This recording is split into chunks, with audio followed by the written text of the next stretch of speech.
Profita Institute dan menjabat sebagai Branch Manager PT Panin Sekuritas. Luar biasa sekali. Boleh kita sekali lagi untuk kabur. Hadirin sekalian, we can't wait anymore. Langsung saja kita simak pemaparan materi dari Pak Purnomo Soni kepada Pak Pur.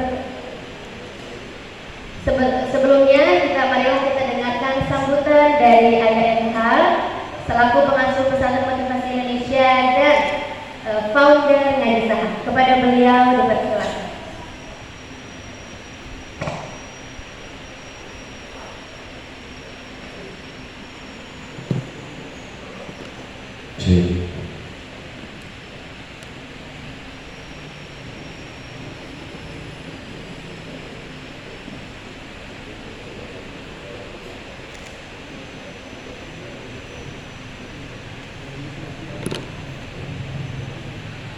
Bismillahirrahmanirrahim. Assalamualaikum warahmatullahi wabarakatuh. Alhamdulillahirabbil alamin wassalatu wassalamu ala asyrafil anbiya'i wal mursalin sayyidina Muhammadin wa ala alihi wa sahbihi ajma'in, amma ba'd. Bapak Ibu hadirin, khususnya para santri baik dari pesantren motivasi maupun dari para santri di pesantren yang lain, terima kasih. Di tengah-tengah kita sudah ada pelatih pasar modal. Ini istilah yang saya perkenalkan, bahwa dalam melakukan trading saham itu ternyata butuh skill. Nah, bedanya mentor sama coach itu ada dua. Kalau coach itu mengajarkan skill dan pengalamannya, tapi kalau mentor itu mengajarkan keseluruhannya. Jadi ruhan wajah sadar gitu.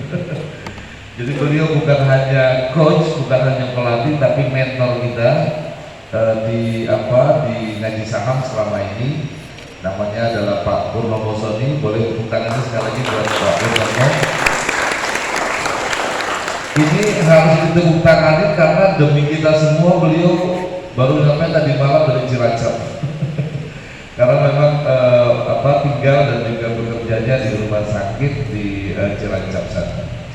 Dan ini sekaligus menjadi sebuah pembuka yang menyemangati kita. Kenapa? Karena seorang perawat yang hari-harinya harus ngurusi pasien, apalagi cerita terakhir beliau kalau kemarin-kemarin ada di ruangan VIP ya, yang pasiennya cuma 10 orang, 8 orang, mudah menghandle dengan perawat yang lebih dari satu. Sekarang ada ditempatkan di ruang kelas 3 di Bangsal yang isi pasiennya bisa berapa ya? 51 orang dengan perawat yang sangat sedikit. Ini tidak cerita soal beliau sebagai perawat, tapi sibuk mana perawat dengan santri coba? Sibuk mana? Sibuk santri ya? Sibuk mana perawat dengan guru? Guru ngajarnya jam 8, jam 12 sudah selesai ya. Kita kadang menyebut kesibukan sebagai alasan sehingga kita tidak mau melakukan trading. Loh, yang perawat yang ada waktu-waktu tertentu beliau sudah harus siap-siap untuk menangani analisanya di pasar modal, siap-siap mau trading begitu, tiba-tiba alarmnya bunyi.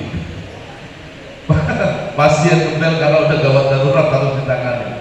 Jadi, tapi masih bisa melakukan trading, bisa melakukan investasi. Nah, karena itu saya senang sekali Pak Pur bisa bergabung bersama kita, sekaligus memberikan keseluruhan ilmu dan pengalamannya untuk kita semuanya. Hari ini sebelum saya sampaikan hal-hal terkait dengan apa yang akan kita bicarakan pada pagi dan siang hari ini, sebelumnya saya sampaikan salam terlebih dahulu dari Profesor Dr. Kiai Haji Waryono Abdul Ghafur. Beliau adalah Direktur Pondok Pesantren atau Pendidikan Diniyah dan Pesantren Kementerian Agama Republik Indonesia, yang sedianya jam 9 ini sudah sampai, tapi beliau tadi mengabarkan harus membuka dulu acara Kongres Aksara Pegon Kementerian Agama. Setelah itu baru akan kembali. Jadi Kiai Nasim insya Allah beliau masih on the way. Karena Aksara Pegon ini juga menjadi prioritas. Kita tahu hanya di Indonesia kayaknya ada Aksara Pegon ya. Kalau ngaji kitab kuning itu ngapiinnya pakai apa? Pakai bahasa Arab juga, tapi bahasa Arabnya Arab Pegon. Tahu semua ya kalau santri mau paham semua itu. Padahal di negara lain nggak ada. Di kita, di Malaysia ada, tapi di Melayu ya itu ada. Tapi yang paling terkenal Pegonnya Jawa, Sunda, nah itu paling terkenal. Sehingga pernah mengelabui penjajah Belanda ketika Raden Ajeng Kartini ngaji tafsir. Ini banyak yang tidak mengerti bahwa Raden Ajeng Kartini Raden Ajeng Kartini ini adalah seorang santri. Kiainya namanya Kiai Soleh Darat. Dulu karena kalau mengajarkan dengan bahasa Arab atau bahasa yang lain itu diketahui oleh orang lain, itu bisa subversif melawan penjajah. Akhirnya dibuatlah penjelasannya dengan menggunakan huruf Pegon.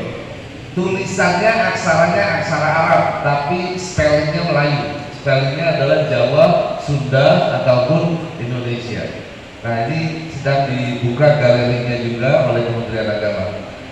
Jadi insya Allah nanti menjelang siang beliau akan bergabung dengan kita di pesantren ini.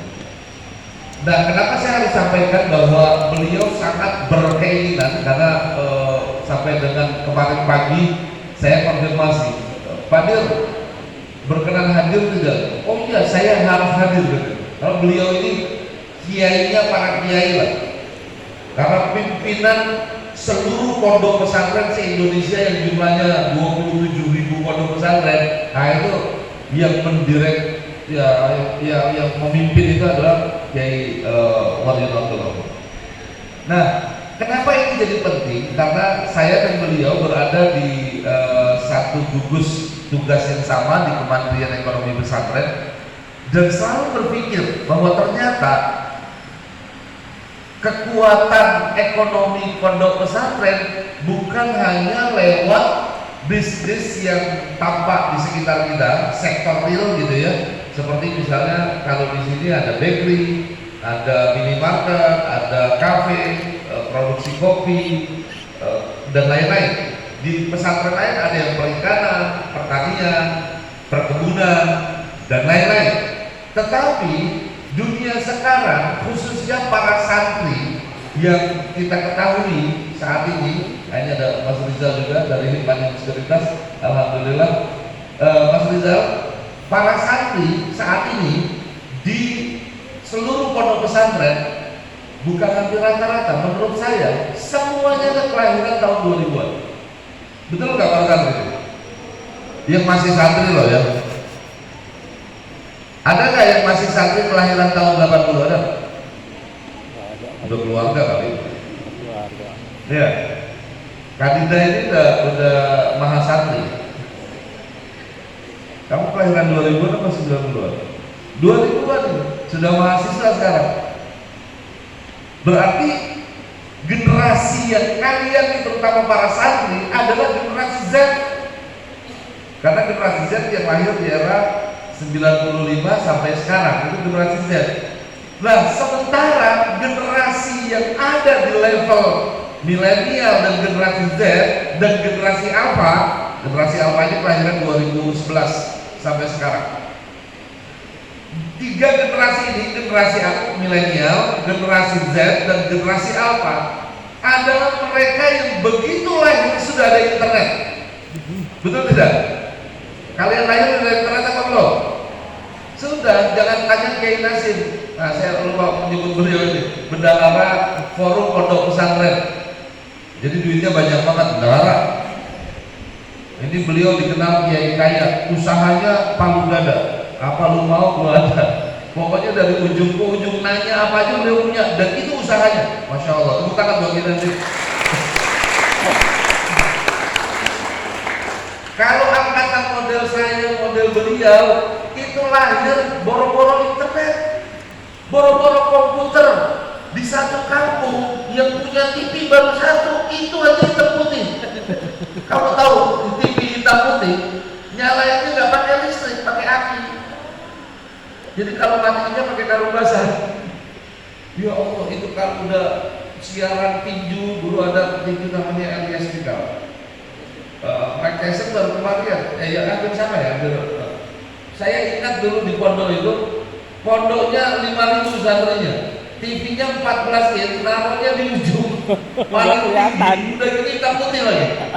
Masya Allah, sungguh menderita angkatan kami ini. Loh, angkatan anda semua yang kelahiran 2000-an, begitu berojolan sudah ada internet. Dan salah satu yang dikembangkan lewat teknologi internet adalah digital finance. Kita tahu bahwa sektor keuangan digital termasuk juga sektor investasi berbasis digital semakin kemari semakin berkembang. Bayangkan kalau santri yang kelahiran 2000-an masih mondok di era sekarang, dan ketika keluar 6 tahun kemudian, 7 tahun kemudian, usianya masih sangat muda, sementara dunia sudah dipenuhi oleh perkembangan teknologi internet termasuk digital finance ini, dan Anda tidak menguasainya, itu persis seperti kami-kami ini yang kelahiran 60-an, 70-an, ya, yang berada di era internet. Coba bayangkan orang tuanya masing-masing yang kelahiran, atau kakek nenek atau paman bibi yang kelahiran 60-an, 70-an tapi masih hidup sekarang. Kenali itu yang namanya Instagram. Coba ajarin cara bikinnya, cara loginnya, kasih passwordnya. Kira-kira cukup sekali atau nggak ngajarinnya? Ulang-ulang. Pada geleng semua. Emaknya sih keren, megangnya megang HP, giliran Instagram sampai sekarang nggak kepaham-paham. Itu penderitaan kami yang lahir diapit oleh dua peradaban, peradaban milenial dan peradaban kolonial, peradaban lama. Tapi masih hidup. Kami ngalami cara kirim uang harus pakai wesel, cara kirim surat harus pakai apa? Pos, pakai perangko. Generasi sekarang, kamu kenal perangko apa enggak? Makanya dulu ada apa sih hobi ngumpulin perangko apa? Filateli. Filateli. Saya dulu juga punya ya, ngambil berapa itu banyak sekali. Tapi meskipun kami ngalamin kirim uang pakai wesel, kirim surat pakai perangko lewat pos, juga ngalamin WhatsApp, ngalamin email, ngalamin posting status yang real time dibaca teman yang ada di Amerika, dibaca teman yang ada di Selandia Baru dan lain-lain. Situasi diapit dua peradaban ini yang untuk mengerikan juga sebetulnya. Ada yang sukses banget, ada yang